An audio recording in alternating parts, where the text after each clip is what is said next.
Good evening and welcome. I'd like to call to order the February 9th, 2021 Old Bridge Township Council meeting. Please rise for a pledge of allegiance. Please remain standing for a moment of silence and for our prayer. I pledge allegiance to the flag of the United States of America and to the republic for which it stands, one nation, under God, indivisible, with liberty and justice for all. As customary in this chamber, we stand for a moment to remember those who are protecting our freedoms, both here and abroad, for our first responders, for those who have made the ultimate sacrifice. And this evening, Mrs. Walker? Yes, I'd like to ask for a moment of silence for Kathy Kokoska, wife of ex-chief of Cheesequake Jack Kokoska, and I hope you keep her and her family in your prayers. A moment of silence, please. Mr. Pasquitti, our prayer, please. Dear Lord, bless their servants in the ministry of public affairs who serve thee in this chamber. Give us quiet minds and hearts that we may hear thy voice. Help us to know when to speak, when to be silent. Give us the strength to oppose the wrong and uphold the right, and grant that we have a good conscience and soul at peace with thee and with one another. Amen. Amen. Please be seated.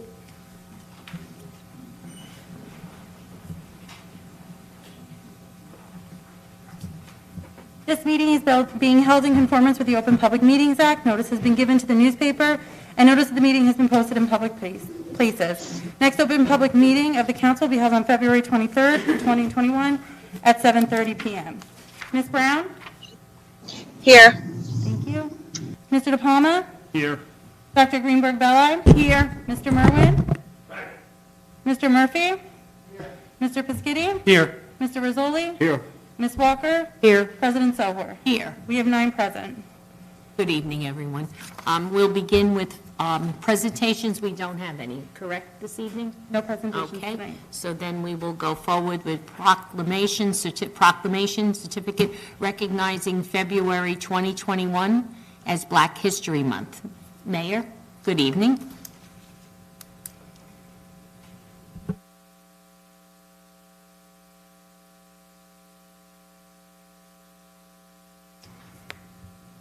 Thank you, Council. Tonight I'd like to read a proclamation recognizing February as Black History Month. I don't think we're Yeah, see if you can. Nope. Thank Now you. we hear. Yeah, thank you. Technicalities. Huh? Thank you, Council. I have a proclamation I would like to read. Whereas February is Black History Month, a time to reflect on the legacy of African Americans and the struggles they faced to achieve civil rights and equal protection under the law. The Old Bridge Township Council would like to recognize Black History Month as a time to reflect on the progress made by African Americans throughout history. We will remember the courage and sacrifices made by civil rights leaders to end discrimination in the United States. The theme for this year's Black History Month is the Black family, representation, identity, and diversity, as African Americans have been vilified and stereotyped since the days of slavery. The Old Bridge community rejects any negative stereotype of African Americans and are proud of our diverse and welcoming township. Now therefore I, Owen Henry, Mayor of the Township of Old Bridge, County of Middlesex, State of New Jersey, do hereby proclaim February 2021 as Black History Month. Thank you, Council. Thank you very much, Mayor.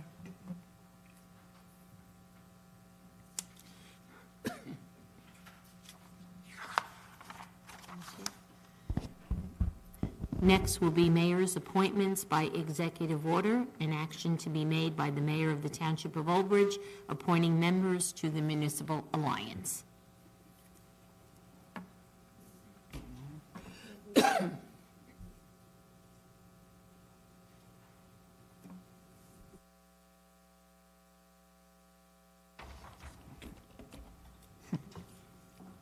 Good evening again. Thank you, Council.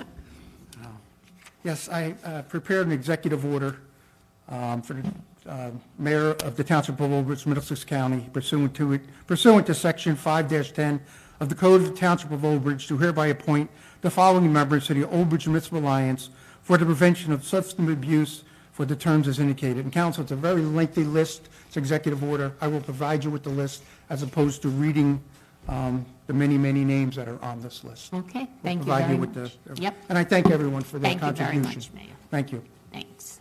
The next will be mayor with council concurrence, a resolution of the Township Council of the Township of Old Bridge consenting to the mayor's appointments to the redevelopment agency. Again, thank you, council. Sorry for the last minute. No worries. We had a vacancy occur, and tonight I'm recommending the appointment of Vincent Forrester to fill a vacant seat on the redevelopment agency. Do I have a motion to accept it? Second. Okay, moved by Dr. Greenberg Belli, second by Mr. De Palma. Ms. Brown? Yes. Mr. De Palma? Yes. Dr. Greenberg Belli? Yes. Mr. Merwin? Yes. Mr. Murphy? Mr. Piscitty? Yes. Mr. Rizzoli? Yes. Ms. Walker? Yes. President Sohor? Yes. We have 9 ayes. Next will be council appointments, a resolution of the Township Council of the Township of Old Bridge appointing members to the Recreation Board, term ending 2023. Council President, Yes. I nominate Dennis Kilduff. Okay, do I have a second for Mr. Kilduff? All right. Mr. Rizzoli is the first, and Dr. Greenberg Belli is the second. Ms. Brown? Sorry, yes. Thank you. Mr. De Palma? Yes. Dr. Greenberg Belli? Yes. Mr. Merwin? Yes. Mr. Murphy? Mr. Piscitty? Yes. Mr. Rizzoli? Yes. Ms. Walker? Yes. President Sohor? Yes. I have 9 ayes. Next is a resolution of the Township Council of the Township of Old Bridge appointing members to the Housing Authority. Do I have a nomination? Susan McCann. Okay. So nominated by Mr. De Palma, second by Dr. Greenberg Belli. Ms. Brown? Yes. Mr. De Palma? Yes. Dr. Greenberg Belli? Yes. Mr. Merwin? Yes. Mr. Murphy? Mr. Piscitty? Yes. Mr. Rizzoli? Yes. Ms. Walker? Yes. President Sohor? Yes. We have 9 ayes. Just a question, who went off? Excuse me, I'm sorry, Mr. Moran? Who left the housing authority, or is it just a reappointment? Not a reappointment. It was the vacancy. I don't have the record of who was the previous appointment, but I can get it for you and update you tomorrow if you'd like. Okay, are you good, Mr. Merwin? Okay, no worries, just asking. Okay, very good. Next will be, we have no minutes, approval for minutes? Oh, it's on the next page. It's actually the October 19th, 2020 Okay, there it is. Okay, so approval of minutes, combined meeting, October 19th, 2020. Do I have a motion? Second. Moved by Mrs. Walker, second by Mr. Pescetti. Ms. Brown? Yes. Mr. De Palma? Yes. Dr. Greenberg Belli? Yes. Mr. Merwin? Yes. Mr. Murphy? The minutes. The minutes? The minute. Minutes, John, from October 19th. Yes? Okay, thank you. Mr. Piscitty? Yes. Mr. Rizzoli? Yes. Ms. Walker? Yes. President Sohor? Yes. We have 9 ayes. Next will be our bill list. Mrs. Walker. Accounts payable, February 9, 2021, $3,106,780.44. Do I have a motion? Move it. Okay, moved by Mr. Pescetti, second by Mr. Murphy. Ms. Brown? Yes. Mr. De Palma? Yes. Dr. Greenberg Belli? Yes. Mr. Merwin? Yes. Mr. Murphy? Yes. Mr. Piscitty? Yes. Mr. Rizzoli? Yes. Ms. Walker? Yes. President Sohor? Yes. We have 9 ayes. Payroll, February 3, 2021, $911,158.40. Motion? Move it. Second. Okay, moved by Mr. Rizzoli, second by Mr. Pescetti. Okay. Ms. Brown? Yes. Mr. De Palma? Yes. Dr. Greenberg Belli? Yes. Mr. Merwin? Yes. Mr. Murphy? Mr. Piscitty? Yes. Mr. Rizzoli? Yes. Ms. Walker? Yes. President Sohor? Yes. We have 9 ayes. Payroll overtime, February 3rd, 2021, $21,608.15. Do I have a motion? Second? Okay, moved by Mr. Murphy, second by Mr. Pischetti. Mr. Shaw, do we have a breakdown of what the overtime was? Thank you, Council President. As Councilwoman Walker indicated, that total overtime for this pay period was $21,608.15. There was no uptick on any other department. Just to remind everybody, the snow overtime will be in the next bill list and not on this bill list. Oh, hell. This is as of February 3rd. What's coming? Get ready to write big check, huh? Oh, yeah. For the police department, the sworn officer overtime was $16,704.10. There was no grant deductions. The deduction for ETO, $1,637.16. Total overtime, total net overtime for this pay period was $15,066.94, representing 218.50 man and women hours. The pandemic overtime in this pay period included in that total was $2,530.20. There was special events. The governor visited Roosevelt Care Center for the vaccine administration, and during this pay period, there was 2 officers injured on duty and 2 officers were quarantined. That concludes my report. Thank you very much, Mr. Shaw. Ms. Brown? Yes. Mr. De Palma? Yes. Dr. Greenberg Belli? Yes. Mr. Merwin? Yes. Mr. Murphy? Yes. Mr. Pischetti? Yes. Mr. Rizzoli? Yes. Ms. Walker? Yes. President Sobor? Yes. We have 9 ayes. That concludes the bill list. Thank you, Mrs. Walker. Next will be ordinances for second reading. H1, revising Old Bridge Township Code, Chapter 250, Land Development, Section 78, entitled Stormwater Management. Madam President, Yes. because of the snowstorm, the planning board did not meet, so they didn't have a chance to review this ordinance, so it would be necessary for the council to take a vote to continue the public hearing until the, which meeting?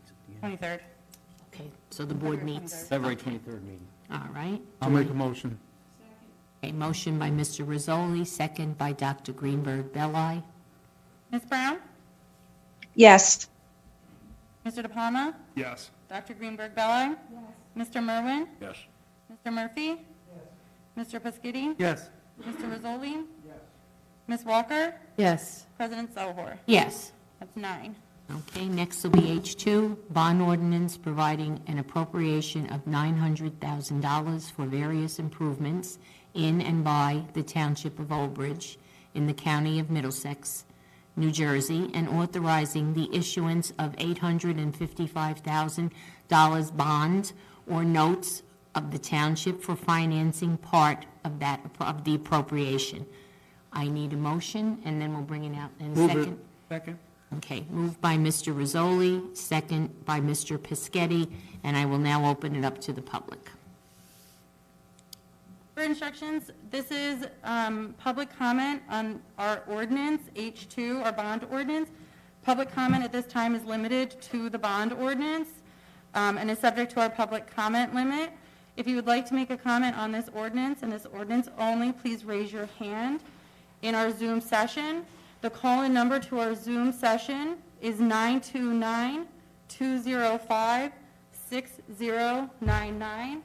Our Zoom ID is 897-5995-7799, and our passcode is 050489.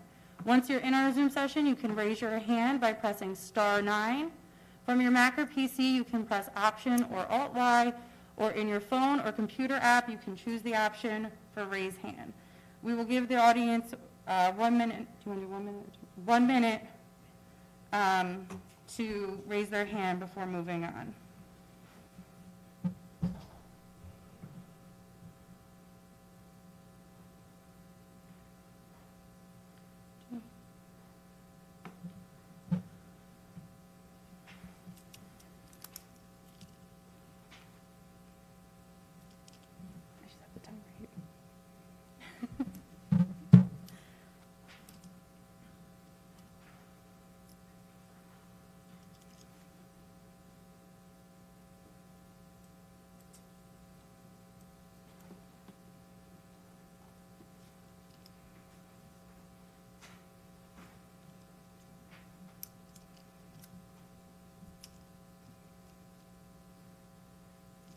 More seconds.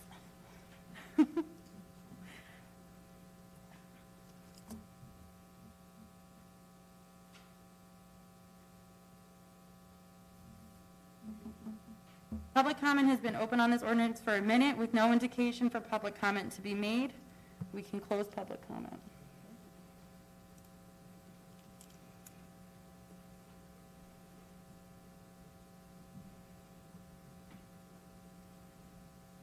Do you want to have any council comment? Do you want to open it to the council? Yes, at this point now, the public is closed. Does anyone from the council have any questions? Seeing no hands, then you can call the roll call, please. Ms. Brown? Yes. For adoption. Mr. De Palma? I need to abstain due to my professional alliances at work. Dr. Greenberg Belling? Yes. Mr. Merwin? Yes. Mr. Murphy? Mr. Piscitty? Yes. Mr. Rizzoli? Yes. Ms. Walker? Yes. President Sohor? Yes. We have 8 ayes and 1 abstention. Okay, next will be public comment on any subject matter for a maximum period of 3 minutes. This will include consent agenda items. The public comment portion of our meeting is to allow the public to bring to the council's attention their concerns or comments. This section is open for any topic or items on the consent agenda in accordance with NJSA 10:4:12A and the Old Bridge Rules of Council. The council asks the public to limit their comments to 3 minutes or less. The council will respect the public's time by refraining from any comment until the speaker has finished with their allotted time. It should be further noted that public comment portion of our meeting is not structured as a question and answer session. If a member of the public has questions they seek answers to, an appointment can be made with the corresponding department's office during regular business hours. The township clerk will regulate time during the public comment portion of our meeting. And again, our Zoom information is on your screen available. Our call-in number is 929-205-6099. Our Zoom ID is 897-5995-7799. Our passcode is 050489. To raise your hand to make a comment, please press *9 from your phone, Option or Alt-Y from your PC, or choose the raise hand option in your phone or computer app. Please identify yourself by name and address when we call on you. I do have one person. I've allowed you to talk. You're identified as Gar Kev. Yes, can you hear me? Yes, we can. Well, first of all, thank you for taking my call. My name is Kevin Garcia. So good evening to Mayor Henry, our council president, council, and the Old Bridge residents on the call. Again, my name is Kevin Garcia. I live in Cheesequake Village on Galewood Drive. I recently became the president of Cheesequake Village Association on January 4th of this year, 2021. My question is regarding COVID-19 vaccine. I have over 1,055 and older residents who want to know, why can't we have someone come into our village and administer the COVID vaccine? A lot of our seniors can't drive any longer. I've tried Walgreens and CVS for months, but they keep saying it's not available yet. I know Mayor Henry and the council are trying hard, and I want to thank them for that. I also believe Monmouth County is administering the vaccine for their residents. Why doesn't the county take care of our seniors? Please let me know how I can help my Cheesequake Village. We have a big enough clubhouse for someone to come in. Again, I thank you, Mayor Henry, and the council for working tirelessly for the seniors. Also, I want to thank the Mayor, Council, and Department of Public Works for the great work everyone did during the recent snowstorm and for plowing our main roads in Cheesequake Village. Thanks again, President of the Cheesequake Village Association, Kevin Garcia. So if you can get back to me somehow or we can help our seniors, I would appreciate it. Thank you. Okay, Mr. Garcia, I have our administrator, Himanshu Shaw, who would like to speak to this. Okay. Thank you, Council President. I was going to speak to about this. I have a small prepared statement that I was going to read that help clarify some of the issues with the COVID vaccine, but I'll speak to that now. So, you know, this is right in line. Many residents have contacted the township requesting vaccination for themselves for their loved ones, particularly our senior population in the town. And most of the calls we have received about the senior population, their children trying to help their parents. And what Mr. Garcia has indicated is one of the concern that they cannot travel. And so in that regards, I hope the information I provided here will clarify the role of mayor and council and the township. The entire COVID-19 vaccination program is administered and controlled by the federal government and the state government. Old Bridge Township has, and mayor, council, myself as a business administrator, we have no control on how the vaccine is administered in Old Bridge Township for their residents.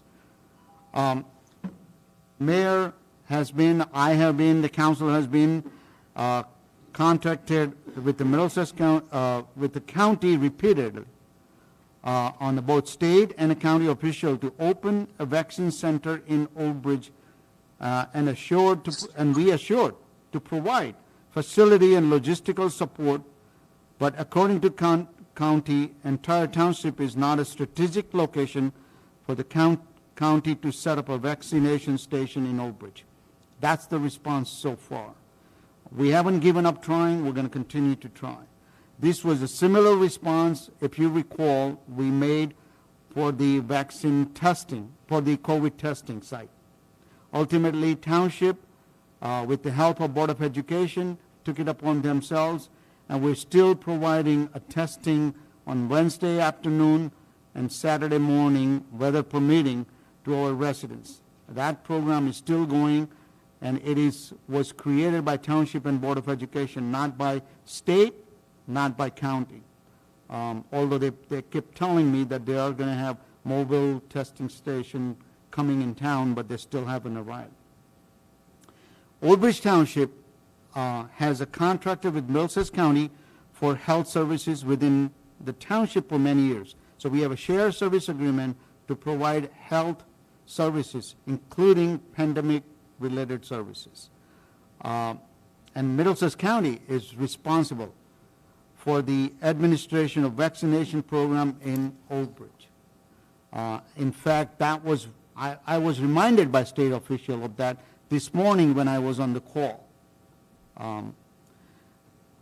As of today, on a conference call, we were advised that county does not have demographic data available to advise how many township residents have been administered vaccine to date. State, county, they have no information to tell us that how many, residents of the town has been vaccinated. So we cannot provide that data. And I know many of you have been asking that information. Unfortunately, it is controlled by the county health department. We also brought to attention of the state and county's official today about the problem that our residents is facing with the zip code, where residents that have Manawan zip code, they are kind of in limbo because they call Middlesex County, they try to register as a Middlesex County, they're told they can't. They try to register Monmouth County, again they were told no. Now state has told me as of today, and I still have to verify that problem is finally resolved and township residents should be able to register with Middlesex County sites. There are about 6 sites that they have opened up. There's a site in East Brunswick. There's another site in Monroe, Sayreville Fire Academy. Those are the 3 closest to Old Bridge. I have, Mayor and I both on the call. We regularly get on call, and we have repeatedly asked for setting up site in Old Bridge. We'll continue our efforts. We're looking at now trying another approach, just like we did testing. But just keep in mind that vaccination is a much more difficult process than things, because the vaccines distribution is totally controlled by the federal government through the state to the county. And we are not entitled to administer, and you really need, specialized program, facility, and everything. So I'm, while I'm saying, we'll try, I just want to keep the expectation low that we can, township itself can, create a program. Meanwhile, I ask every township residents to call Middlesex County, 732-745-3100. Their call center is supposed to be open Monday to Friday, 8:30 a.m. to 6 p.m., and on weekend, 8:30 a.m. to 3 p.m., or visit middlesexcountynj.gov and follow the COVID-19 information on the site. There is a registration. Hopefully, registration process has been smoother now, but they do also take registration now on the phone. It might be busy because, with all the residents from all the county residents calling them, it might be busy. Just be patient. But I like them, and everyone, those who are frustrated, they really need to contact Middlesex County Business Administrator, the Health Department, or the Commissioner, the Board of Commissioner at the county, because they have the ability to provide vaccination program in Old Bridge. Unfortunately, we do not have that authority. Well, thank Hopefully, this information will be helpful to everyone understand on a vaccination program. Thank you, Mr. Shaw. That was very informative, and hopefully the residents were listening in on this so they realize where we stand, what we're able to do, and we will continue to try to do as much as possible for our residents. Thank you. Thank you. Next, I have Joe B. Please state your name and address for the record, please. Thank you. Can you hear me? Yes. My name's Joe Beggendorf. I live on Morristown Road in Mattawan. I have some prepared notes that I'll just read through. I'm a resident of Old Bridge and current parent of a student in the Old Bridge School District. As you are aware, the school district has had little to no in-person instruction since the beginning of this school year. My comments tonight are not regarding what the council is doing about this ongoing saga with the Board of Ed, as it was addressed in the previous meeting, and we have seen forward steps taken since then. My comments tonight are regarding how Old Bridge school taxes will be affected due to the lack of services rendered by the district. According to the 2021 budget, almost $105 million in school tax revenue, $105 million in school tax revenue was or will be collected by residents of Old Bridge, which is an increase of over $2 million from the previous year to support the $152 million school operating budget. Now, to give the Board of Ed the benefit of the doubt, it was very unclear at the time the budget was passed what the 2021 school year would look like. And now that we are more than halfway through the year, the educational experience that students and parents expect out of the education system that we are paying for has undoubtedly have not been met, regardless of whose fault that may be. Our students have unquestionably had a subpar learning experience in September, and that situation has only gotten progressively worse. Limited in-person instruction, limited interaction between teachers and students, almost no in-school socialization between students, no extracurricular activities, no school functions. Education quality is on the drastic decline. Mental health issues and disorders among those students is on the drastic incline. And the list of everything our students should be experiencing and receiving goes on. Never mind all the unexpected expenses every parent in this district has had to endure to fill in the gaps during at-home learning. Now, in the normal business world, if an organization, in this case, the Old Bridge Board of Ed, is providing a service that a customer, in this case, the Old Bridge residents, is paying for, and that service is not delivered or severely altered to the detriment of the customer, especially when there's clear evidence of that fact, as it is now, there is usually some sort of refund or credit awarded as compensation. On top of the invaluable elements previously mentioned that have not been provided to the students, I imagine that the school district has also saved a significant amount of money, with virtually every building in this district being all but closed for most of the school year. Expenses for electricity, heat, water, sewer, security, cleaning, and general building maintenance all have significantly been lower than what was budgeted. Those expenses are ultimately paid for by the taxpayers, so it stands to reason for that savings to be passed right back to the taxpayers. as a taxpayer myself, I think it is very appropriate for the residents of Old Bridge to know exactly how much money has been spent to date on the school district operations, especially in a year that has been anything but traditional, and a tax adjustment be made in favor of the taxpayers. At an absolute minimum, the over $2 million year-over-year increase should go right back to the taxpayers. The Board of Ed is not a bank that should be holding unappropriated tax dollars that will most certainly go unused this school year. It should go back to the people of Old Bridge, most of who desperately need it to survive right now. And thank you very much. Thank you very much for your comments.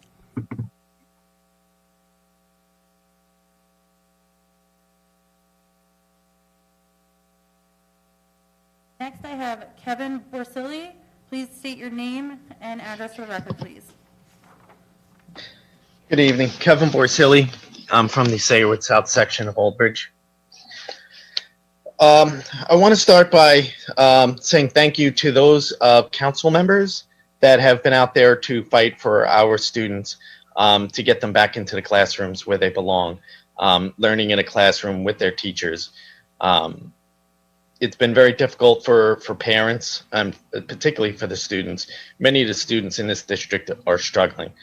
I think I'm here tonight to ask the council to continue fighting, not only for the students, but for the taxpayers of Old Bridge, whether they have children in the school district or not. We're all paying for a service that is, much like the person before me spoke, had mentioned, we're paying for a service that we're not being provided. In many of the discussions with the school district, the district's number one concern seems to be over teacher absenteeism and a need to provide substitutes to cover for those. I do know that that is an issue not only in Old Bridge, but in many other districts. However, I think that there are some easy solutions to that. The last time that a phys ed class had been taught in Old Bridge was 11 months ago, last March. So we have a number of gym teachers that are available, still getting paid, that can be used as substitutes where needed. They're certified teachers and can clearly fill in for those positions. One of the biggest issues that we have confronting us is that we don't have a Board of Education that fights for our students. 9 out of the 9 members on the Board of Education, 3 of them, that's 1/3 of the board, has conflicts of interest. So they seem to be more concerned about their family members' employment than they do of the children of this district.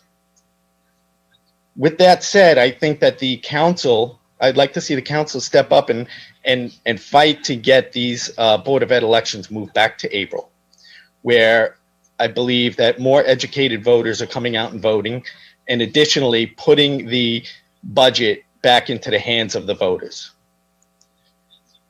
The school district seems to have a concern with the students, but I don't think that the school district, I think that they seem to be overstepping a little bit. If you had A and B cohorts like many of the private schools do, you can do 50% capacity and have the teachers in the classroom where they belong, teaching from the classrooms, not from their homes, and put the decision in the parents' hands if they want their students to remain at home and learn virtually watching the teacher from the classroom, or if they want to send their kids into the classroom. Thank you. Thank you very much.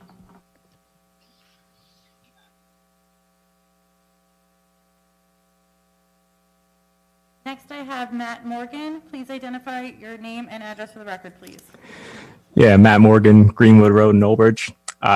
Calling today to comment on the council's resolution for in-person schooling and general involvement in school matters. And my comments are not to judge any parent who wants to send their kid into school or keep them at home. Honestly, I understand both points of view here because children are struggling. There are families that are hurting, and our school district is faced with this impossible choice of prioritizing, immediate needs versus long-term health of the district and our community. I mean, there is no perfect solution. There's no easy solution. Every path they take contains some downside. So given all the decisions of the past, for better or worse, what we got to focus on now is this long-term strategy. How do we get kids to catch up and recover once they're back? Because honestly, with the proper help, kids are going to be all right. But this current debate we're having feels like it's so in the weeds. Like it's going to wind up being over a few days or weeks of in-person schooling in the end. But sadly, all across the country and right here in Old Bridge, this is somehow becoming a political issue, and it doesn't have to be. Like, the most opportunistic politicians are coming out of the woodwork to use parents and children as political footballs. When a town council who has no role in governing the school district, decides to become the head cheerleader of this movement, all it does, it drives a wedge into our community, and it's not an earnest effort to help families. If you want to do something, I beg you, call up the Board of Ed, ask what the council could do to help them. I mean, they haven't even resolved yet this multi-year series of millions of dollars in budget cuts they've got. I mean, maybe the town could benefit from having a collaborative relationship with their Board of Ed rather than an antagonistic one. Because I remember when those cuts came down and parents were calling into these meetings saying, why is Cheesequake School closing? What can you do for me? And the council people said, it's not our business. Call the Board of Ed. And, where's that recognition of the separation of roles now? It's gone, because this has become a state and national political issue. As we've seen for years now, there's members of this council who are obsessed with bringing national political discourse into our town. It's just this constant distraction. And so many of us wonder what more you could be doing for the town with that time that is instead spent, stoking people's anger and passing symbolic resolutions. At the end of the day, we're all still neighbors. We are on the same team. And the least I can hope for is that our elected officials, they want to try to be team players and help out the other organizations in town. So thank you for your time. Be good and be safe. Thank you very much.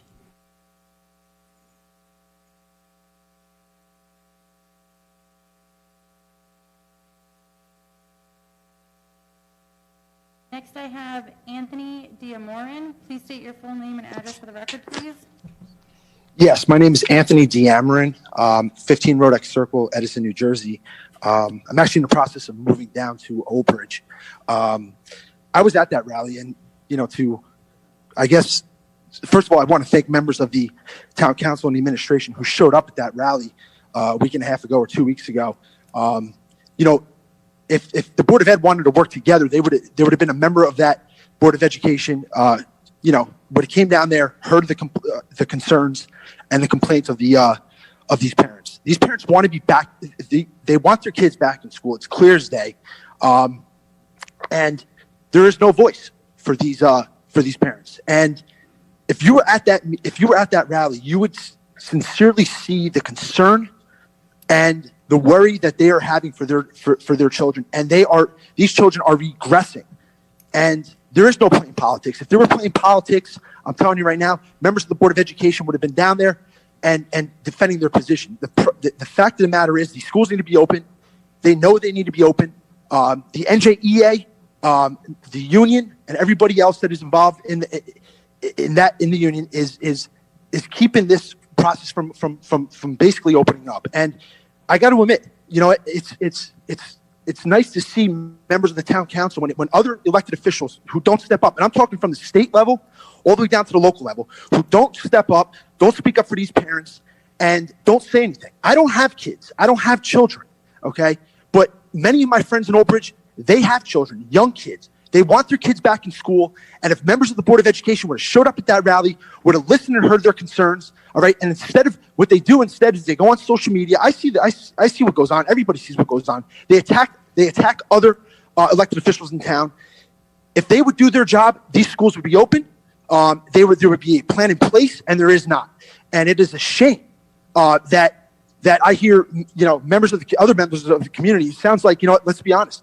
That is being set up by the Board of Education here to call in here and to make it seem like one is pinning you guys are pinning yourselves against one another. The fact of the matter is there was nobody speaking up for these parents except a few council members and the administration. And I was there. I saw the mayor, saw Mark Rizzoli. I saw the other council member there as well.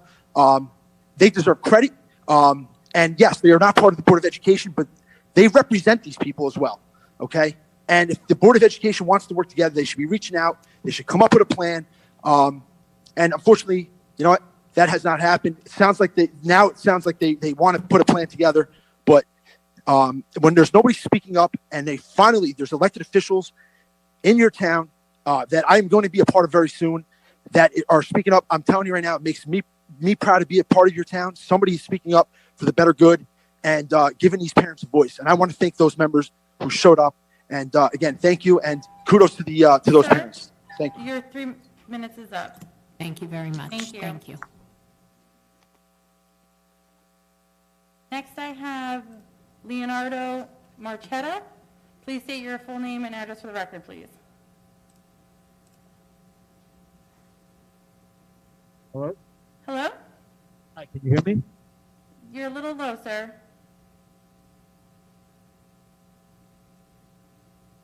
Mr. Marchetta? Can you hear me? Yes, we can. Okay.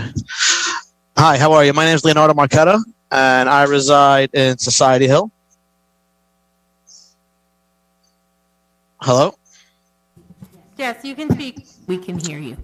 Okay, I just wanted to make sure. My comment goes to the gentleman who called in previously, Mark Morgan, whatever his name is. He's talking about the politicians creating a divide in the town. I want to refute that. I don't think that they're causing a divide in the town. I think that they're giving us parents a voice to be heard, that we want a choice. That's all we really want. We're not trying to implement the way that person is, Mr. Morgan, who thinks that schools shouldn't be open or that politicians shouldn't be helping the little man. I'm sorry he feels like that, but all we're asking for is a choice to just have our children back in school. We understand that there are people out there that don't want their children back in school, and that's their God-given right to choose. And it's our God-given right to choose as well, that we want our kids to have a decent education. Maybe if Mr. Morgan paid people's houses a visit and he saw what this education is creating for them. My daughter today got ripped apart by her 6th grade teacher because she didn't press the mute button fast enough. That is not education. What is going on here is a mental disturbance. They are creating children with mental problems, with anxiety. I've had enough of this, and I'm grateful to live in a community where we have people that want to help the little man. That's all I have to say about that. If Mark Morgan, whatever his stupid name is, if he wants to not have a decision, maybe he should go live in a communist country. And if you have if you have questions, come visit my house. You can sit with my children, and you can watch the anxiety that this homeschool nonsense is causing them. Thank you. Have a good night. Thank you very much.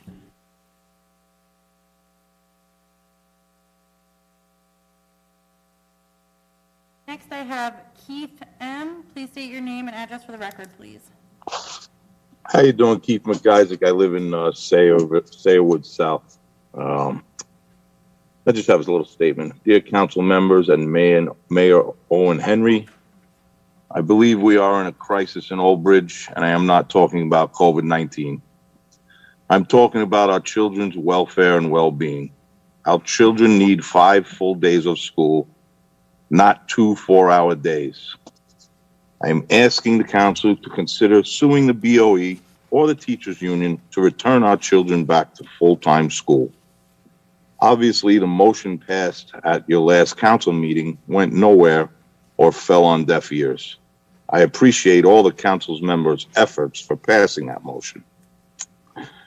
So seeing that nothing came of it makes it very clear that David Cittadino and Tim O'Neill's inaction to help our community is plain to see once again. Our children deserve better than what is taking place in Old Bridge at this time. Please consider legal action against these entities, as your council seems to be the only people that care about our kids. And so this blatant abuse of power never takes place in Old Bridge again.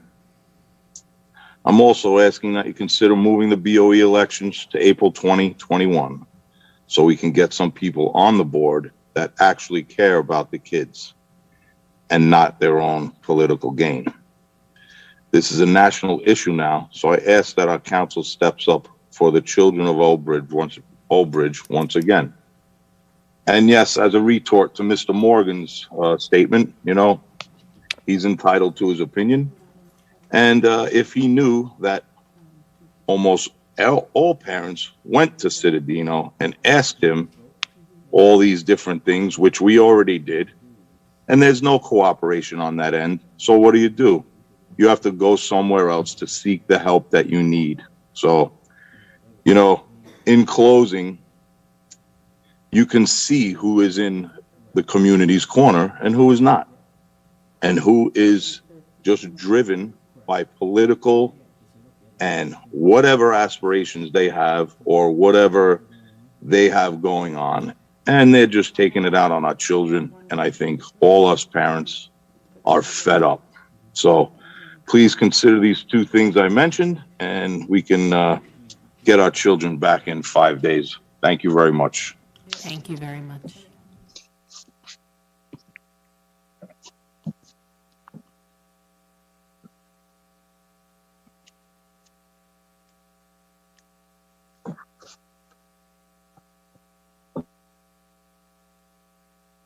Unfortunately, we do have someone raising their hand. We are limited to one speaking session during a public comment meeting. So if you've already spoken, I can't allow you to address council again.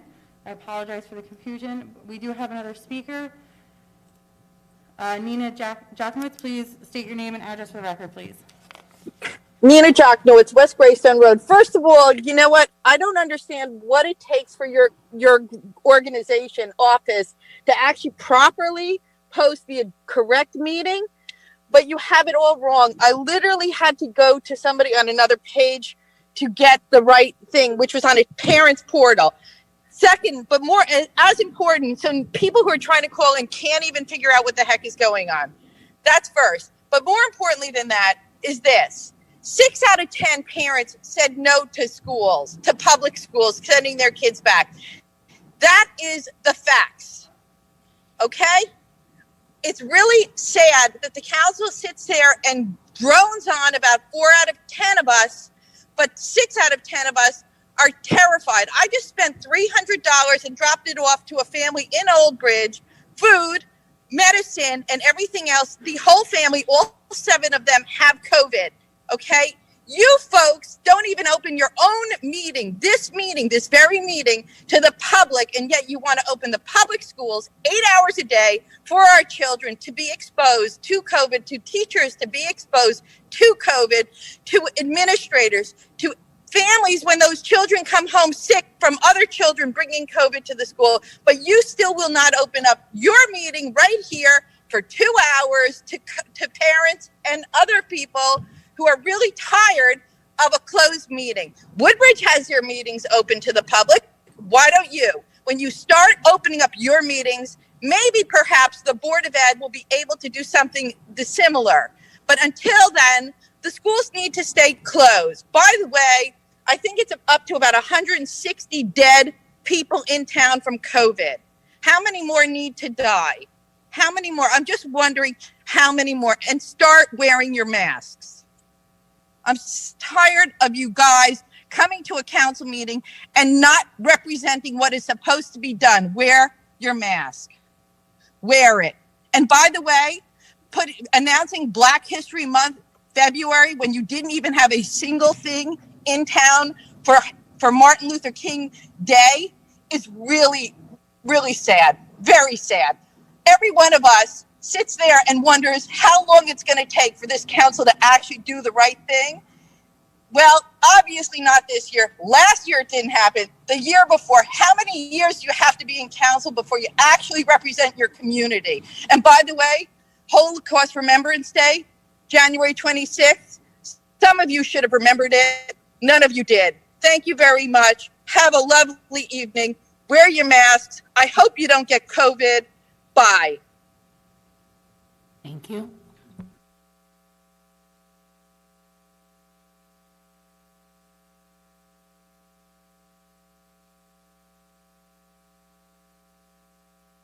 Yes, we'll go to written comments now. The following comment was received in accordance with our public notice. Isabella Porowski submitted a comment to council. The comment reads, on the council meeting held on February 9th, 2021, I would like to address a COVID-19 reopening opinion. I'm a teenager who loves reading and owns a public library card to access books for free rather than purchasing. I find it ironic how you plan on opening schools before you even open a public library. I understand that workers are at risk since they are much older if that's the case for the library being closed, but I am an Old Bridge resident and I deserve the Old Bridge Public Library to be open to browsing, not just curbside pickup. Other libraries around us in different towns are open, so why would ours continue to be closed? I understand how months ago curbside pickup was the best option, considering the fact cases were rising, but the current number of cases are lower than they were in November or December. I truly hope all you can take into consider it that maybe the library should reopen to browsing appointments. To make it safe, you can keep it at a limit and have it that people can only be in for a certain time period like you used to have it. Okay, thank you very much. We have no further raised hands on our Zoom meeting nor any more written comments. Okay, so then we'll close the public portion. Thank you all for participating.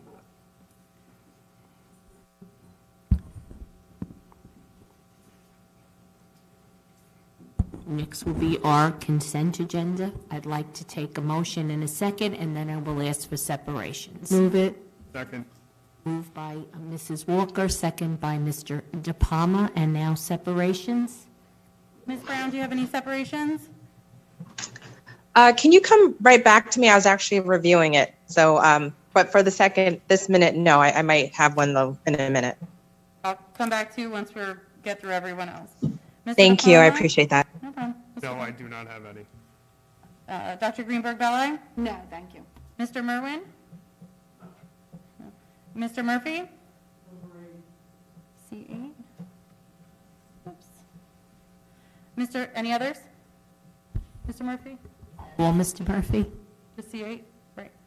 Just number 8? Mr. Peschitti? C7, please. Any others? Or okay. Mr. Rizzoli? C7. 7. Ms. Walker? None. President Sohor? No. Ms. Brown?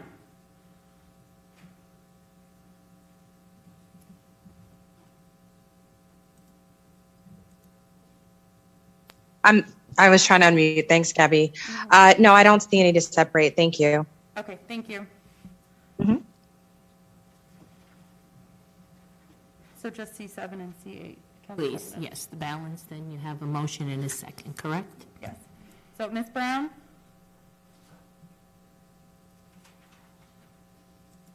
Okay, I'm back. Yes. Thank you. Mr. De Palma? Yes. Dr. Greenberg-Belli? Yes. Mr. Merwin? Yes. Mr. Murphy? Yes. Mr. Peschitti? Yes. Mr. Rizzoli? Yes. Ms. Walker? Yes. President Sohor? Yes. We have 9 ayes. Next will be C7. First is Mr. Peschitti. Yes, I'm in support of this. The religious exemption for vaccines has been a time-honored tradition among religious folks in our country. This enables them to abstain from giving their children vaccines, and it's a personal choice, and parents have rights, and it's always been that the parent would have the choice whether to vaccinate their child or not. So the religious exemption always existed. I'm in support of this. I don't think that vaccines or any medication should be mandatory from our government. Thank you. Thank you. Mr. Rizzoli? Thank you, Council President. This resolution came about, introduced it because Senator Joe Vitale wants to mandate the COVID-19 vaccine on school-age children. Also, like the councilman just discussed, the religious exemption. The side effects of this vaccine have not been fully studied, yet making it mandatory only puts children at a greater risk than COVID-19 itself. As I said in previous meeting on December 11th of 2020, the FDA issued an emergency use authorization where it was only approved for 16 and older for the prevention of COVID-19. An individual's health or medical condition is personal and private, and no person, including government agency, employer, airline, or third party, should be permitted to intimidate or pressure any person into taking or having their child take experimental vaccines. And Americans should not be made to sacrifice constitutionality, protected rights, or health on an experimental vaccine that has not demonstrated safety and effectiveness using the same rigorous scientific standards that are demanded of other drugs. I said, as American Americans, no longer trust Dr. Fauci. We certainly aren't going to take the medical advice from the owner of a sign company who happens to be a senator. I think our parents and our children, with everything going on with COVID-19, the school closes and everything else, have enough on their mind. They don't need a senator to be mandating any type of vaccine upon them. So I urge my colleagues to support this resolution. Thank you. Thank you. Anyone else have a question or a comment? Seeing no hands, I have a motion for this. Second. Moved by Mr.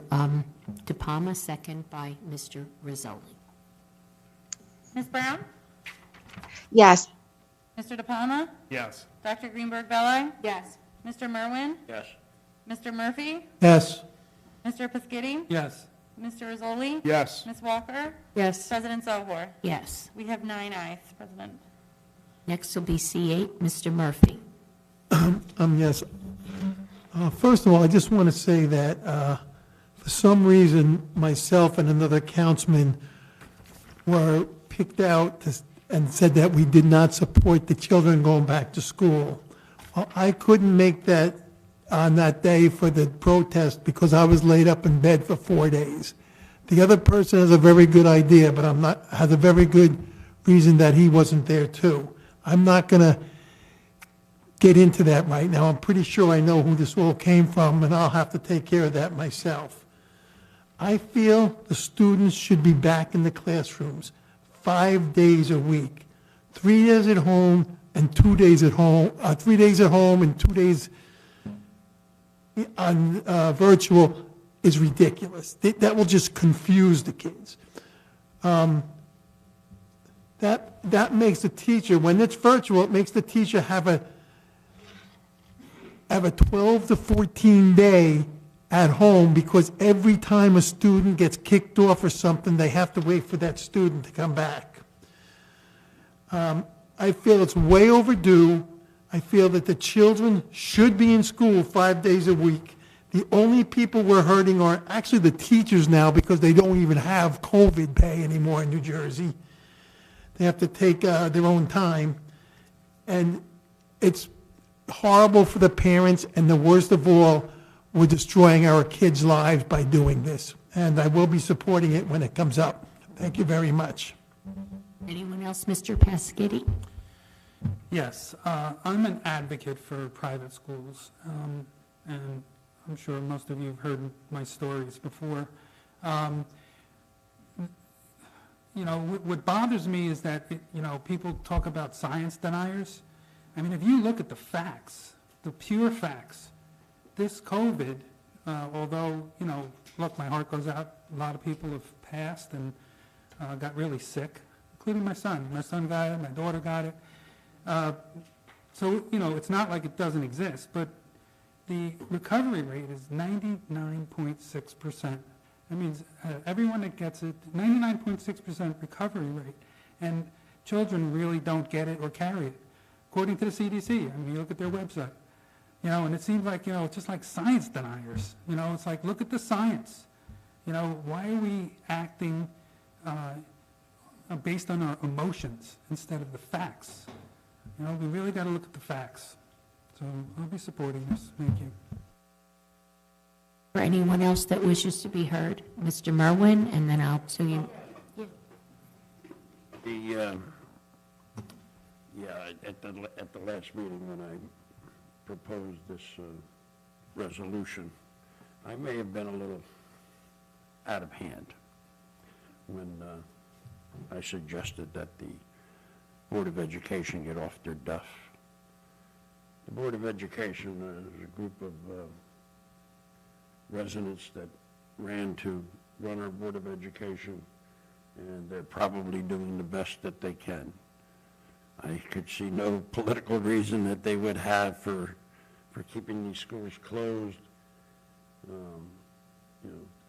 They're good people They're no different than us, except they don't get paid, they don't get health insurance, and they're in charge of making sure that our schools operate well.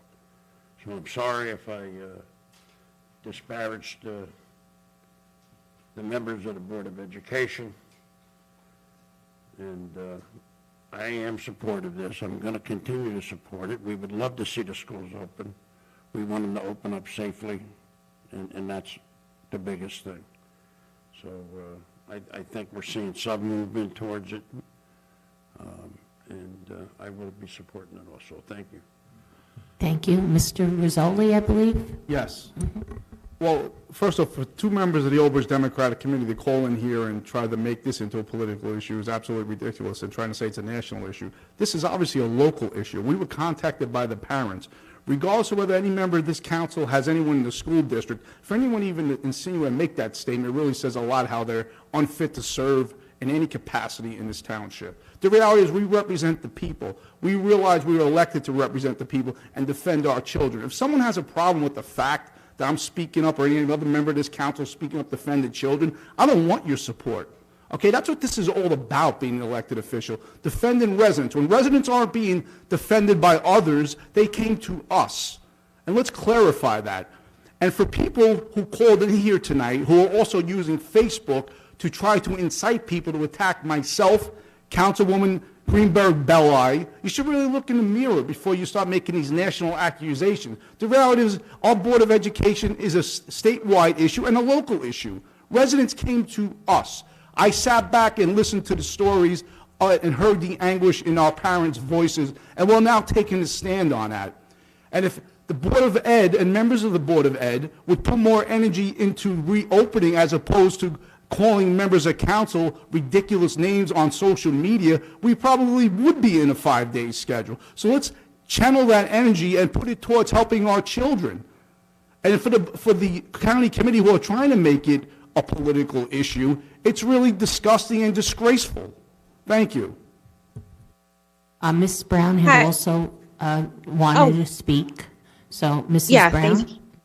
Yeah, hi. I just wanted to say I actually understand both sides. As you all know, I have two kids in the school district, one in 8th grade and one in 4th grade. And to be honest, it is more difficult for the 4th grader than the 8th grader. He's, it's a little bit harder to pay attention when you're that young, even though he's doing well. He does miss that social interaction. Surprisingly, my 8th grader is doing a lot better just because, they're more technologically savvy, all those things. So I can certainly understand, especially last meeting when someone called about the psychological effects of the kids being home. I get it. I've actually been monitoring my kids very closely for that reason, to make sure they're okay. Because, everybody needs socialization, and school's a big part of that for kids. But that being said, I also have to agree and also make this comment. When the schools did open, when I sent my son, and only my youngest one, my oldest one didn't want to go, my youngest one showed up and there was only one other student in the class. And a couple of the other teachers didn't even have any students because the parents didn't send them. So I don't know what percentage of parents want their kids back in class. It could be 20, 30, 40, 50. I have no idea because I don't run those surveys. And even though the school board does release them, I would say that I don't understand. I guess I don't understand the approach right now. It just seems like a lot of people are being antagonistic and angry. And while I again understand both sides, I certainly hope that we can figure this out in a more agreeable way as opposed to attacking each other, because it's not going to help anybody, because we still have to kind of look at all of these people when we get back to school anyway, which I believe is supposed to be in March. So hopefully the parents that want to get their kids back in person get that to happen very soon. And for those who are still concerned and don't want their kids to go, I understand them keeping their kids home. Full disclosure, a friend of mine, her mom just passed away from COVID-19 last week.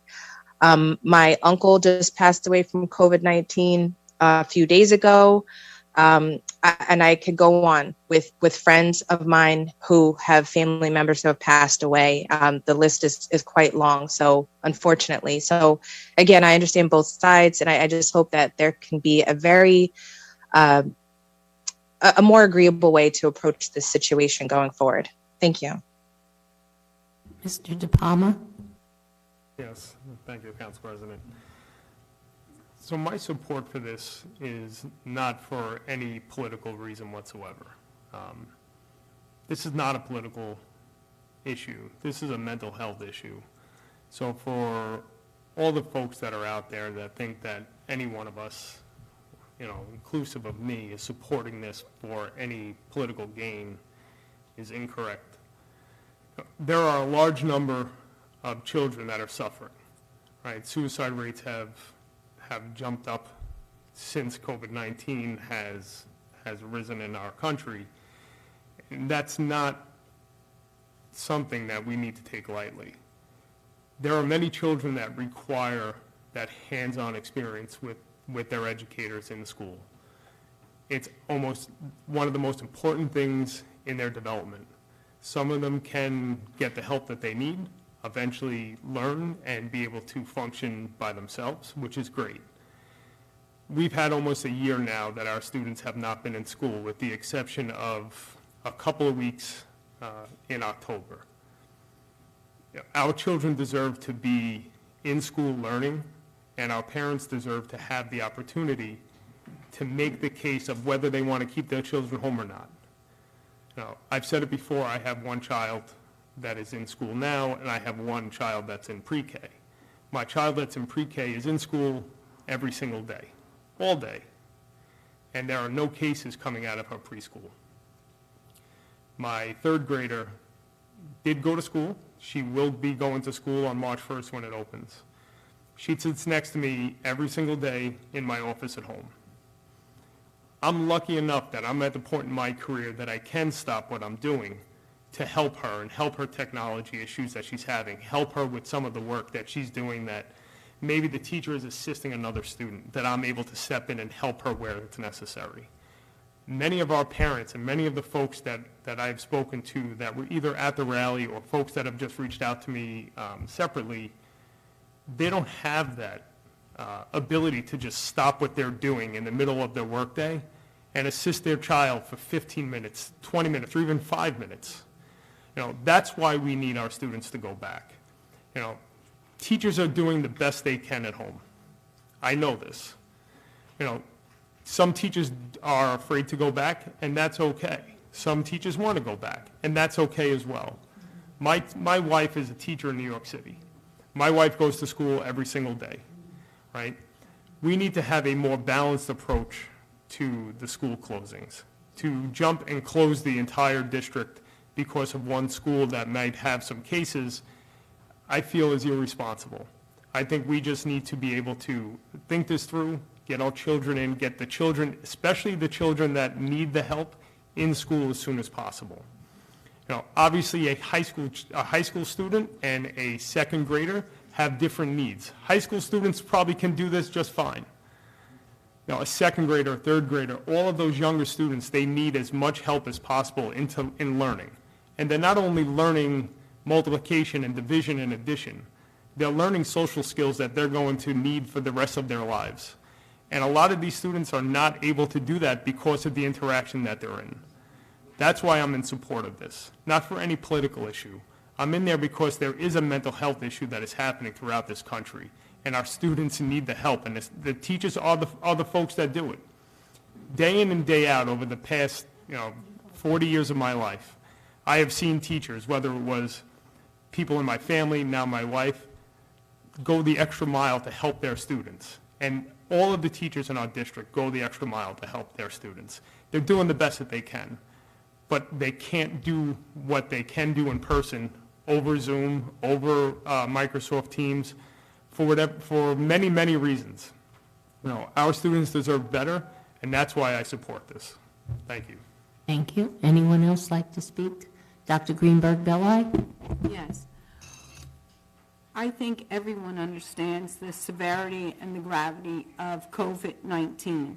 especially in the beginning, all the uncertainty. And that's why people, schools were shut. But at this point, a year later, something has to be done, and the time is now. And actually, the CDC is recommending it. So when you talk about science, you're listening to the science, but how can you even understand the science? I've gotten phone calls from parents. They live next door to a child, for example, that goes to St. Ambrose. Their kids are crying in the window in the morning when their next door neighbor is going to school, and they're at home. It doesn't make any sense. So if you're saying you're following the science, well, are you telling me that science doesn't get COVID in St. Ambrose? So literally at this point in time, you cannot think myopically. And also, you have to understand, there is a large segment of teachers who want to go back to school also. I speak to them very often. So we have to prioritize safety, and they've had long enough to get to school and have a plan on how they can go back, protect the students, protect the teachers. And also, when you think of the rollout of the vaccine in this state, yes, the most vulnerable, the seniors get it, people that are compromised with their health, but also teachers. They should have been first in line. And to think, also, when you talk about the vaccine in this town, why does Aldridge not get from the county a vaccination center?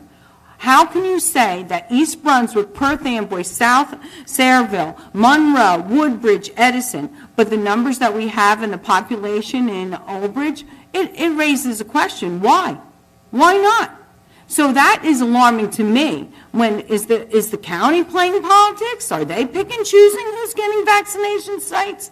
But I think this administration has done a great job, as we said, with the testing centers, fighting for our residents, and now it's not about politics.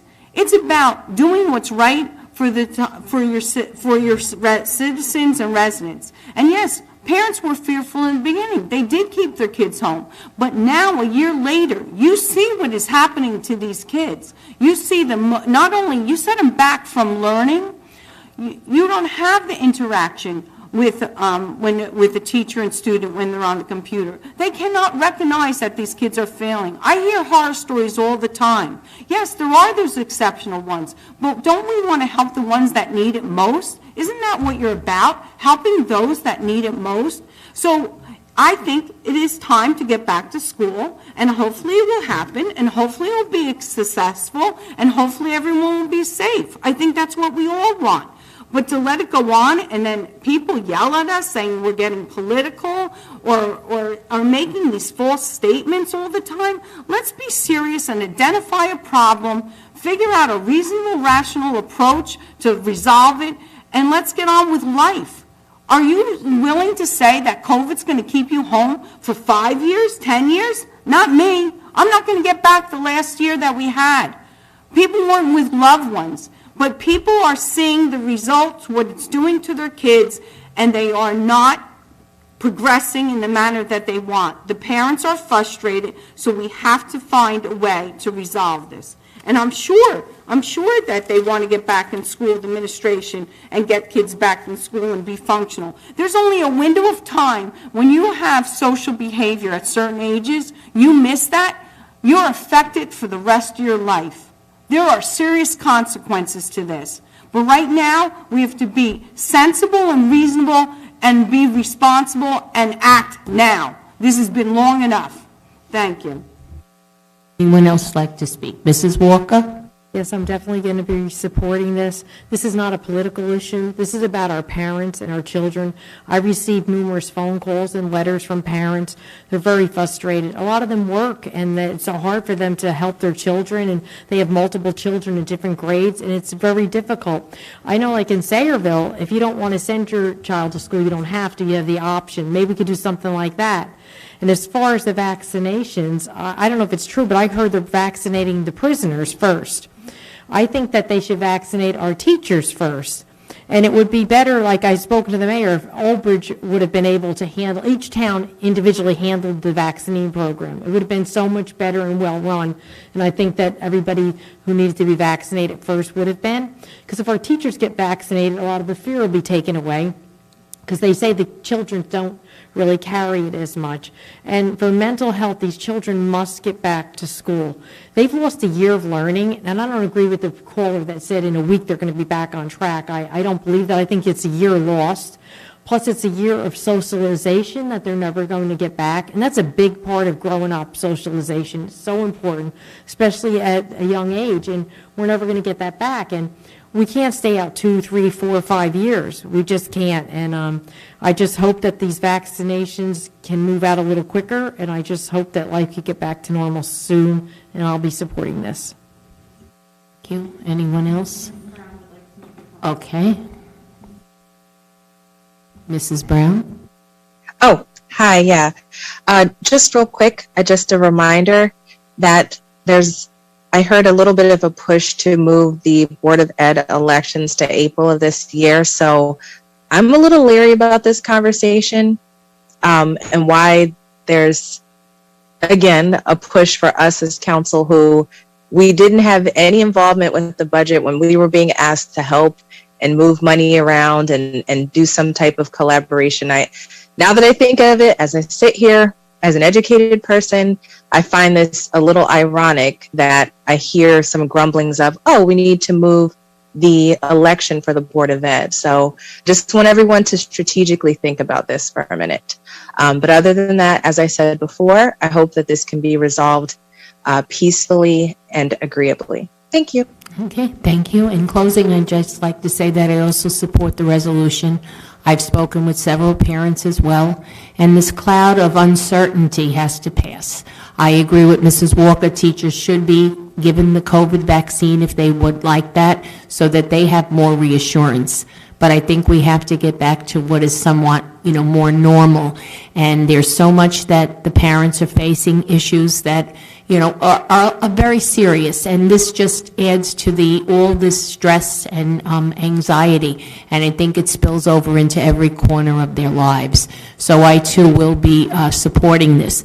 As far as the change, I believe the person that brought that up was from the public as far as changing the election for the Board of Education. I don't think it was brought up by any council member, but I will be supporting this resolution as well. My hope is that things can get back to normal and the children can have the lives that they should have and, enjoy themselves, and the parents to have the education for their children that they so desperately want. Thank you. I'll move it. Second. Moved by Mr. Paschetti, second by Mr. Rozzoli. Ms. Brown? Abstain. Mr. Palma? Yes. Dr. Greenberg-Ballard? Yes. Mr. Merwin? Yes. Mr. Murphy? Yes. Mr. Piscitty? Yes. Mr. Rizzoli? Yes. Ms. Walker? Yes. President Sohor? Yes. We have 8 ayes and 1 abstention. Okay, thank you, everyone. Next, we don't have any ordinance for first reading, correct? Correct. Okay, so next will be report of the Township Clerk, No report tonight. Township Attorney. Okay, and Administrative Report, Mr. Shaw. Yes, I have a report, Council President.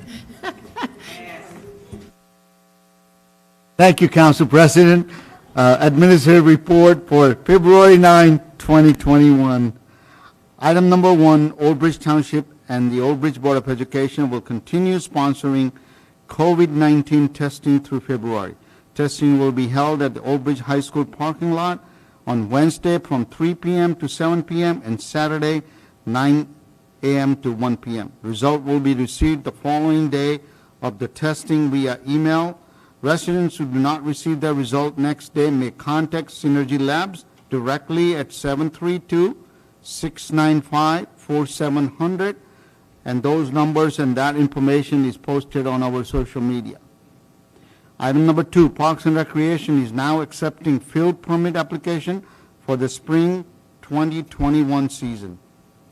Item number 3, the next paint day will be held on Saturday, February 13th from 8 a.m. to 12 p.m. Paint is accepted at the Township Recycling Center on second Saturday of the month.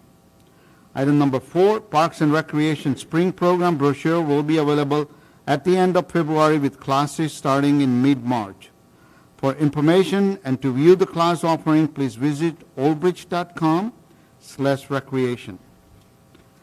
Item number 5, the short-term rental mortgage and assistance grant program by the Township of Old Bridge has appropriated $100,000 of its federal community development block grant program CARES funds for the short-term rental and mortgage assistance program. Approximately up to 15 eligible applicants will secure assistance. For more information and to apply for assistance, please visit oldbridge.com/rental assistance. Item number 6, first quarter tax payment. The last day to pay taxes without interest and or penalties is February 10, 2021. Payment received up to February 10, 2021 will accrue interest back to the statutory due date of February 1st. The tax office is open and accepting payment online through our website at the drop box located near the front doors of Thomas J. English Administration Building, by mail, and through signing up for automatic withdrawal. Item number 7, 2021 municipal budget. The State Division of Local Government Services has notified municipality that Local Finance Board has modified the statutory date for introduction and adoption of municipal budget for calendar year 2021. The statutory date for introduction and approval of the budget has been changed from February 10, 2021 to March 30, 2021. The statutory date for budget adoption has been changed from March 20, 2021 to April 30, 2021. The mayor's proposed budget will be transmitted to Township Council in late February. Budget subcommittee meeting with the council members will be scheduled in early March with a public hearing and adoption of municipal budget on March 23, 2021. Item number 8, CDBG Small Business Grant Round 2. The second round of CDBG Small Business Grant Program has been extended through Friday, March 5th, 2021. We are urging all small businesses within Old Bridge Township that have been severely impacted by the COVID-19 pandemic to apply for assistance. For more information and to fill out an application, please visit oldbridge.com/smallbusinessgrant. That concludes my report. Okay, I thank move you, it. Mr. Shaw. Second. Did anyone have a comment? No? Okay, Mr. Murphy made the motion, Mr. Rizzoli made the second. Ms. Brown? Yes. Mr. De Palma? Yes. Dr. Greenberg Belli? Yes. Mr. Merwin? Yes. Mr. Murphy? Yes. Mr. Piscitty? Yes. Mr. Rizzoli? Yes. Ms. Walker? Yes. President Zohor? Yes, and I urge everyone to please participate in that CDBG program if you're eligible to do so. It's a very good initiative that was, brought about by the township, so please look into it. Thank you.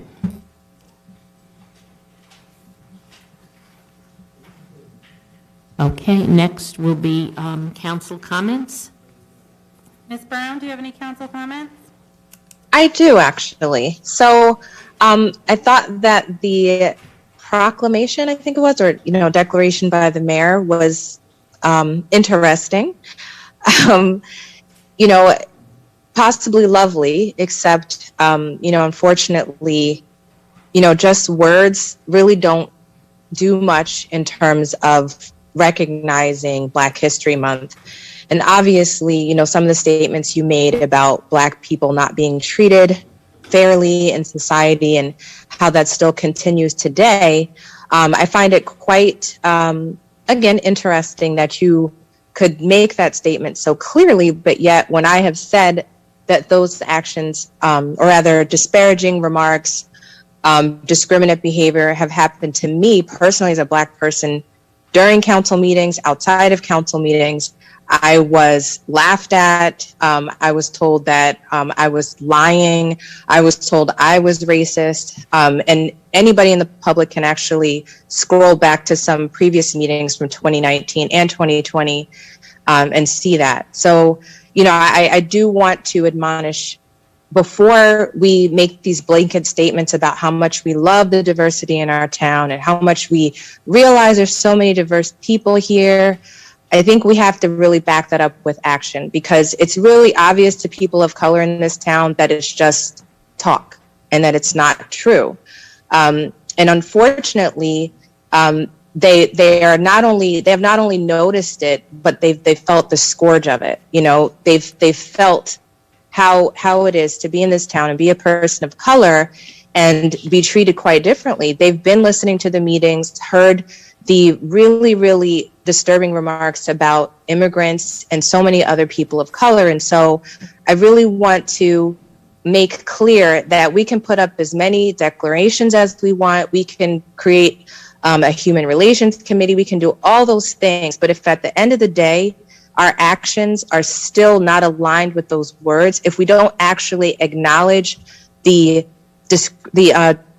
discrimination, you know, the different treatment, and not, like I said, not just of myself, because I got stories about how I've been treated here on council, and I'm sure everyone has already heard them and knows them, but you know, I've seen and also heard about how other people have been treated as well who are residents. So again, you know, we can't just make these declarations and statements and not back up our actions with true feeling of equality and really, really wanting people to feel included in this town, regardless of what they look like. So I hope that because it's Black History Month, you will give me the next, what's today, the 28th, the 8th? Yeah, give me the next 20-something days and think about that and let that marinate in your mind for a minute, you know? And that goes for how I get treated on this council. If I put up a resolution, if I say something happened, I don't want to see eye rolls.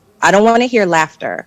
I don't want to, that to me is discriminatory behavior, you know? And I'm pretty sure the people who are in this town know about this, not just because I've told them, but because they can see it. And you can do things off camera and off mic, but people can tell by your real actions, your everyday actions, how you really feel about them. So that's what I'll say. Again, I think I got 20 more days where I hope that you will take that in and let it sit on your heart for a minute and really understand what it truly is. And one more thing, I have to say this. When this rally happened back in, I believe it was June of 2020, the first thing I kept hearing from other council members was that these kids are being radicalized. I think another thing that shows discrimination and racism, I'm going to use that word very clearly, racism, is when we decide that somebody caring about other human beings that don't look like them is called radicalism. That is called being a decent human being. When you see that someone else is hurting, even if you do not understand fully for yourself what that feels like, because you don't. You just don't. If you're white, you don't understand what it feels like. You don't know what it feels like for me being called the N-word till today in 2021. You don't know what that feels like. For you to call that radicalism for someone who looks like me to try to change the tide and make things equal is racist. So let that sit with you again for another 20 days, hopefully. I will hope it sits with you longer, but at least give me my whole Black History Month and let it sit with you for at least 20 more days. Have a wonderful week until we meet again.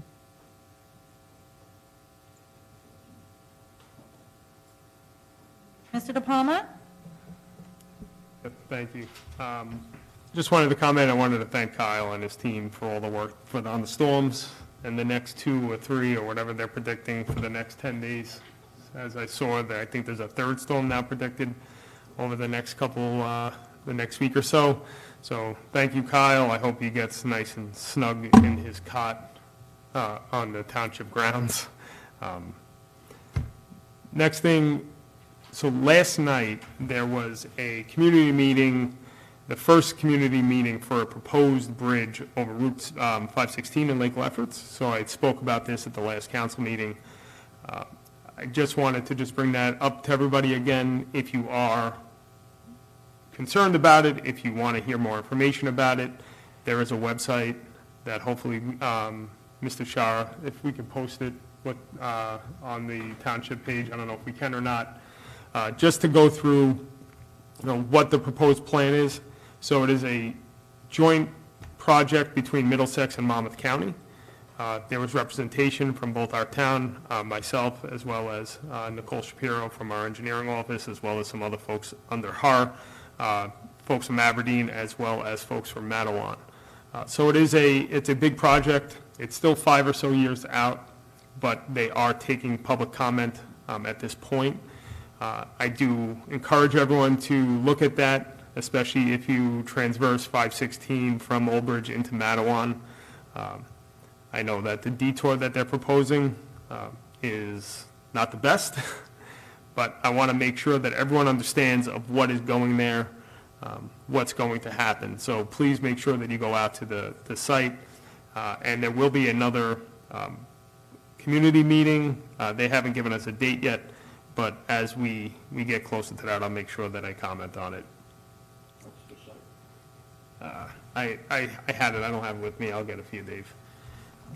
The other thing is there is a blood drive at the later this week on 2/16. I believe it's at the Elks. One thing I wanted to point out about that, because of the blood drive, not only because of the need to give blood, and I give blood as much as I can, New York Blood Center, if you give blood between now and I believe it's February 28th, either at their blood donor centers or at one of their blood drives, and this is one of their blood drives, they will be doing antibody testing for COVID-19. So it's just part of the donation process, and they'll run for the antibodies. So if you haven't gotten a test, or if you have gotten tests and you think that you may have had it and you have never tested positive, if you're just curious and you are a blood donor, if you go down to the Elks on the 16th, it's the 16th between 1 and 7, you can actually give blood as well as get the antibody test as well. They are asking, the best thing to do is to make appointments. So if you go onto their site, it's nybc.org/New Jersey Drive. You could find it. You can make an appointment at that time, give blood, hopefully save a life, as well as understand whether or not you have the antibodies for COVID-19.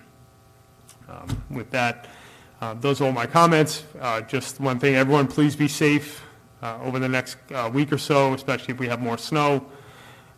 This snow is getting heavier and heavier. The ice is out there. Please be careful with the thawing and the freezing overnight. There's going to be a lot of black ice. So please be careful as you're traversing the town in the morning. Thank you. Thank you.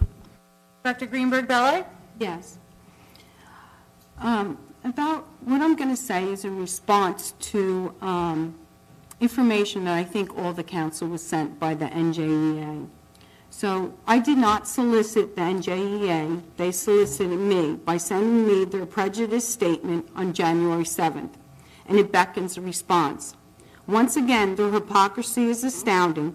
Where they should be focusing on educating students, they fail to do so, but instead elect to insert themselves in politics. Why they should be zeroing in on getting our students back in the classroom and preparing each and every student for a bright future, they play politics.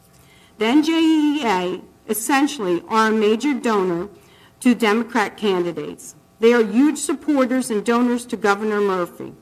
The NJEA's rhetoric is alarming, and in my opinion, they are bigots. They instill racism in an environment where it should not exist. In other words, they are hypocrites and invent things that do not exist. Simply put, Martin Luther King instilled in us, you should not see color. An individual should be judged by the content of their character, not their color, their religion, or gender. NJEA actually has failed the black community. They have failed to ensure a proper education for the black community. Have they evaluated what is not working and why? Why are they sending funds, allocating enormous funds to communities and not getting a positive return for their investment?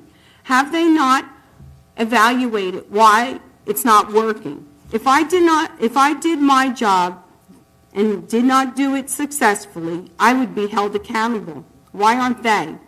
They haven't improved test scores and aren't given a fair shot to give these students a school choice. As a result, the NJE talks about a false narrative, racism, and uses a false narrative indicating that black kids are failing because of their color and white people are privileged. This is an absurd lie I don't believe that. We are all God's children, and the NJEA is failing everyone. Maybe schools, instead of teaching some of the crap they do, should focus on education that would breed success, self-reliance, and would make the world a better place. Instill an education that stimulates an interest for a sustainable future. Maybe if you taught history in school in a non-biased manner, people will learn from history. Maybe they would show pride in their country for where we have come, where we are now, and where we are going. Perhaps if you taught each child that they live in one of the greatest countries in the world, and the door is open to seek opportunities that will enrich one's life, and if you just take that initiative and step through that door, they would feel some self-respect and value their life, and in this great land, they would work to preserve it. We are a country that helps support other countries. We are one of the first to offer assistance whenever there is a national crisis. We deliver resources, supplies, and food whenever needed. We shed our blood to protect democracy and protect other freedoms. So please stop casting a negative shadow every chance you get for your self-serving interests. Be responsible. You collect dues from all of the teachers, but I would say your opinions do not reflect all of the teachers. Focus on providing a wholesome education. Education should be focused on teaching reading, writing, math, science, and history. Education sets you free. It's a pathway for a brighter future. The NJEA and the NEA need to be held accountable for the lies they spread, the hatred they incite, and the failures they perpetuate. Any racism and bigotry children exhibit is taught. The children are being deceived by the NJEA and the NEA. Our children have been cheated out of nearly a year of classroom teaching, a year they will not get back, memories that were not created. Imagine if you were a senior. You didn't have your graduation, you didn't have your prom, you didn't have your class trip, and you didn't have time to say goodbye to friends that most likely, most of them, you won't see again. In school, we teach pillars of character. It's critical for our children, but they are not held by the NJEA. Number one, trustworthiness. It is impossible to pass on to children when you are not trustworthy. Respect. To get respect, you must give respect. Fairness. You are not fair when you create a false narrative and deceive our children by not having integrity and honesty in our education system. Is it fair to keep a child at home that has a learning disability for the whole year? Responsibility. You are not taking responsibility for failing our students, especially in lower income districts. Obviously, money is not the answer. Responsibility does not mean throwing money at something and not getting a positive response. Respect should be and fairness should be together for the parents and all the children. Caring. You have hindered generations of students by using the excuse, it is because of your color. That's why you're not succeeding. That is a false and very disturbing narrative. You have put our children at a disadvantage by not having in-class learning and not caring about the effects it has had on children. Citizenship. Understanding self-respect comes first in becoming a good citizen. And becoming a good citizen manifests into being a good citizen, being good to others and your environment. The NJEA does not practice what they preach. So I urge the NJEA, focus on education, not politics.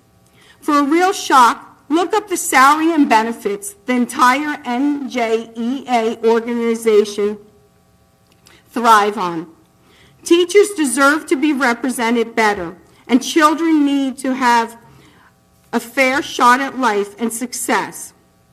The NJEA must be responsible and accountable. Do they think they have served our children well? Do you think the children of Camden, Newark, Patterson, Trenton, Passaic, New Brunswick, Asbury Park, and Perth Amboy give the NJEA a passing grade? Advice to the NGA, don't paint with such a broad brush because the same can be done for you. You had a year to do this now, you have lost your credibility. Finally, I would like to say to each and every one of you, Happy Valentine's Day, and find love in your heart and spread love. Thank you.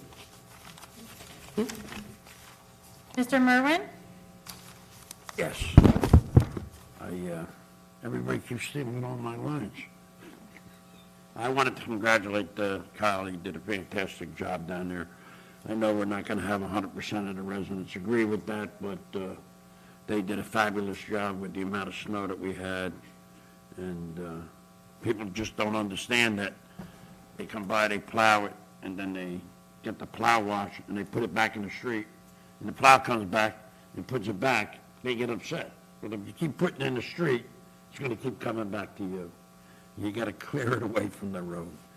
You know, I was the proud recipient of my second flu vaccine, or not the flu, the COVID vaccine, due to my being a first responder, and I had absolutely zero effects from it. Some of the people that I went had, one day like flu-like symptoms. Some had fever, some had the sore spot. But I would recommend anybody able to get it that they get it. And of course, I want to wish everybody a happy Valentine's Day and spread the love. Thank you.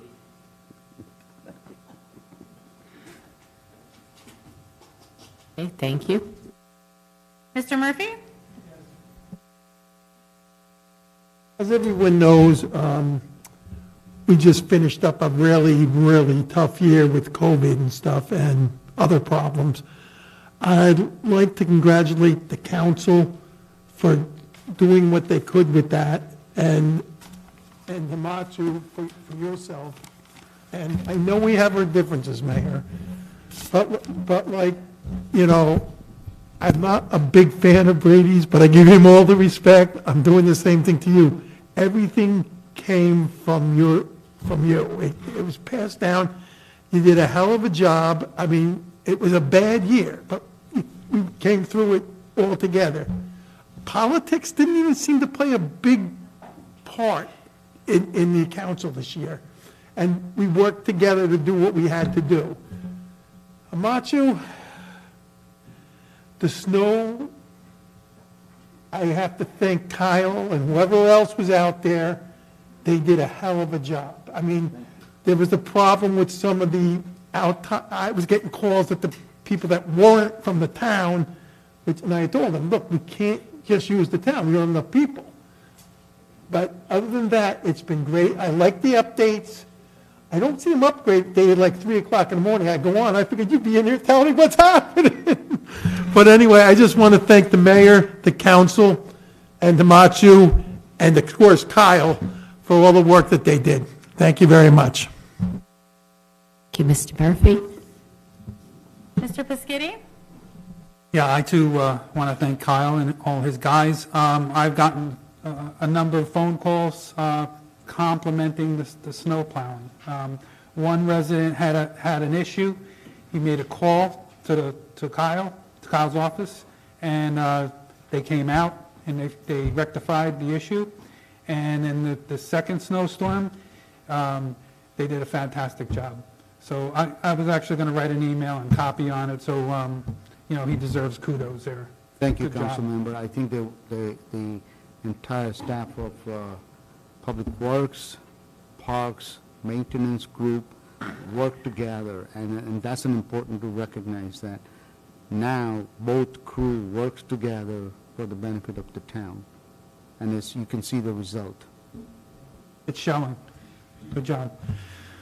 In celebrating of Black History Month, one of the greats of my generation, Dr. Martin Luther King Jr., was a man of incredible achievement, seminal leader of the civil rights movement, advocate of peaceful protests. Here are some of my favorite quotes from the Reverend King, but there's so many more. He truly was a great man. Faith is taking the first step even when you don't see the whole staircase. Nothing in this world is more dangerous than sincere ignorance and conscientious stupidity. There comes a time when one must take a position that is neither safe, nor politic, nor popular, but he must take it because conscience tells him it is right. The ultimate measure of a man is not where he stands in moments of comfort and convenience, but where he stands at times of challenge and controversy. Injustice anywhere is a threat to justice everywhere. Forgiveness is not an occasional act, it is a constant attitude. And of course, my favorite, I have a dream that my 4 little children will one day live in a nation where they will not be judged by the color of their skin, but by the content of their character. Truly a great man. Frederick Douglass was an American social reformer, abolitionist, orator, writer, and statesman.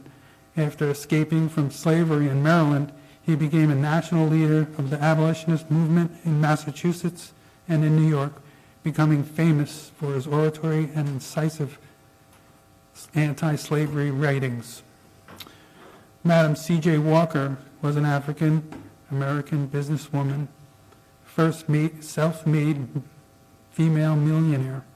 She revolutionized hair care for black women, and in 1910 she founded the Madam C.J. Walker Manufacturing Company in Indianapolis. Sarah Boone, an African-American woman who was born enslaved, one of the first black women in U.S. history to receive a patent. She expanded upon the original ironing board, which is essentially a horizontal wooden block originally patented in 1858. With Boone's 1892 additions, the board featured a narrower and curved design, making it easier to iron garments, particularly women's clothing. Boone's design would morph into the modern ironing board that we use today. With only an elementary school education, black inventor Garrett Morgan came up with several significant inventions, including an improved sewing machine and the gas mask. However, one of Morgan's most influential inventions was the improved traffic light. African-American inventor Frederick McKinley Jones took out more than 60 patents throughout his life, including a patent for the roof-mounted cooling system that's used to refrigerate trucks during extended transportation. He received the patent for his invention in 1940 and co-founded the U.S. Thermo Control Company, later known as Thermo King. Automatic elevator doors invented by Alexander Miles in 1887. Before automatic doors, people had to manually shut the shaft and the elevator door before riding the elevator. Forgetting to do so led to multiple accidents as people fell down the elevator shafts.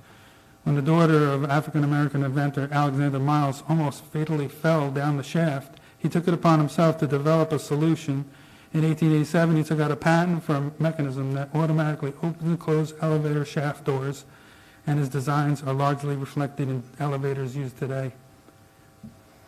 The light bulb itself was invented by Thomas Edison, but the innovation used to create longer-lasting light bulbs with a carbon filament came from African-American inventor Lewis Latimer. Let's remember these important leaders in American history. Thank you. Thank you. Mr. Rizzoli? Thank you. We had a number of callers this evening, one of which is a former Board of Ed member, so therefore he does have credibility when talking about moving the elections and in reference to budget issues. The reality of it is this council and the mayor is held accountable for our budget. The fire district's budget's voted on. So I think the residents have a right to hold the Board of Ed accountable. It is their tax dollars. So with that said, I'd like to move that up to where we will move their election so the residents can have a say. I mean, tonight isn't the first time we heard about it. This has been discussed in the past. So that's my message to the rest of the council and the council president. I think we should move that up for next meeting, and then we can take a vote on it. And I just want to say one more thing. in reference to the schools, the NJEA has failed their membership and the children. They've become a political action group. It's unfortunate that their relationship with the governor wasn't used proactively to get their members the ability to get vaccinated, to get our schools reopened again. I think they really need to get their leadership team in order and get back to advocating for the children and their membership, which are the teachers. A lot of teachers want to go back to work, but unfortunately, unions like the NJEA are standing in the way. So I think it's time that the membership needs to start to be heard and get new leadership with the NJEA. Thank you.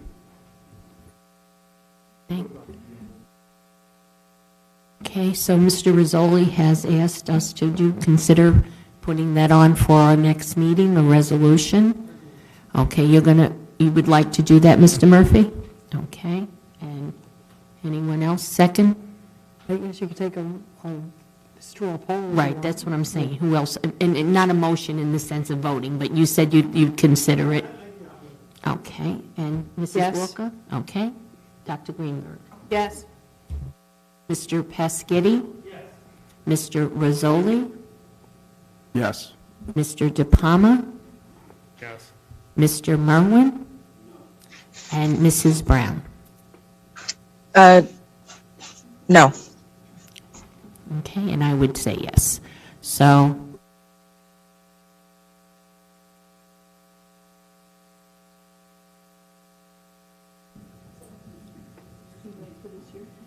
I believe it's past the, I believe for this year it's past the deadline.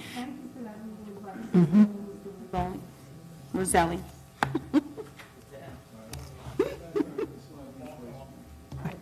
Okay, so the consensus is to move forward with it, have it in place for next year? Okay. Ms. Walker? Yes, I just want to thank all of our employees for their hard work they did during these recent snowstorms. They were out at 4 o'clock in the morning, and they did a great job considering all the snow we had. I don't remember this much snow since 1996. The piles are so high, and I am just sick of snow right now. I just want to wish everyone a happy Valentine's Day. President Sohor. Yes, I just want to say thank you. Also concur with everyone about the snow removal and the staff and how well everything was done. I'd also like to thank Mr. Shah and several of the members of the township that came on the Zoom meetings this week with me with various home associations who are having issues. And it's very good that we get together and we communicate. And I think it really does help those associations that they know they have you here as a wealth of information. So thank everyone who was involved on all those calls. Also, thank you again for trying very hard to get us a vaccination site. And as you can see, there is so much going on, zip code problems, which hopefully, as you said, will be rectified. But, as the elderly, it's very difficult when you're trying, and everywhere you turn, it seems like something goes wrong. So I'm just very glad that you, Mayor, and Himanshu have really made every effort, and hopefully they will hear us up at the county and allow us to have a vaccination site as well. Everyone have a great Valentine's Day. Thank you very much. I'll ask for a motion to... Okay, motion to adjourn, Mr. Murphy and Dr. Greenberg-Belli. Ms. Brown? Yes. Mr. De Palma? Yes. Dr. Greenberg-Belli? Yes. Mr. Merwin? Yes. Mr. Murphy? Mr. Pasquetti? Yes. Mr. Rizzoli? Yes. Ms. Walker? Yes. President Zohor? Yes. 9 ayes.